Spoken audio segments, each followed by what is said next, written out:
না, হাদির পরিবারের দুইটা ব্যাপার হয়েছে। একটা, হাদির পরিবারকে 1 কোটি টাকা মিনিস্ট্রি অফ ফাইন্যান্স থেকে দেব, সেটা হলো তার একটা ফ্ল্যাট বা বাড়ির জন্য আর কি। আর 1 কোটি টাকা আলাদাভাবে দিয়ে দেওয়া হচ্ছে।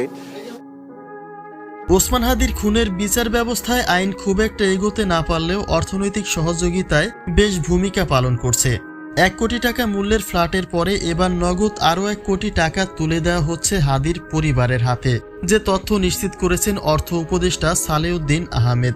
তিনি বলেছেন, হাদির স্ত্রী সন্তানের ভবিষ্যতের কথা চিন্তা করে তাদের হাতে এই অর্থ প্রদান করছে সরকার। হাদি যদি কোনোভাবেও বেঁচে থাকত তবে তাকেই দেয়া হতো এই সম্মাননা, কিন্তু তার অবর্তমানে এই সম্পদ ভোগ করবে হাদির স্ত্রী সন্তান।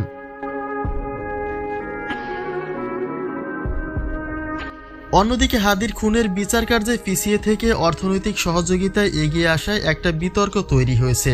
যদি অর্থনৈতিক সহযোগিতা হাদির স্ত্রী সন্তানের জন্য গুরুত্বপূর্ণ ভূমিকা পালন করবে, কিন্তু হাদি হত্যার বিচার কার্যে পিছিয়ে গেলে সেটা হবে গোটা জাতির জন্যই চরম লজ্জার। কেউ তো এমনও বলছে, অর্থ দিয়ে হাদি হত্যার বিচার ব্যবস্থাকে হালকা করতে চাচ্ছে প্রশাসন। কেননা হাদির বিচারের দাবিতে টানা 1 মাস ধরে শহরের বিভিন্ন জায়গায় চলছে তীব্র আন্দোলন। যে আন্দোলন ঠেকানোর একটা কৌশল হিসেবে হাদির পরিবারে এই অর্থ প্রদান করা হচ্ছে বলেও মনে করছে অনেকে।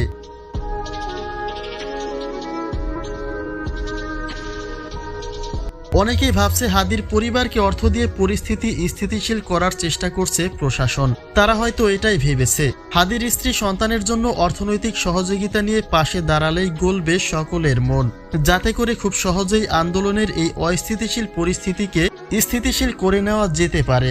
যদিও এটা একটা ভিত্তিহীন ধারণা মাত্র, কেননা খুনের বিচার করবে আইনি সেক্টর, আর অর্থ প্রদান করছে দেশের অর্থনৈতিক সেক্টর।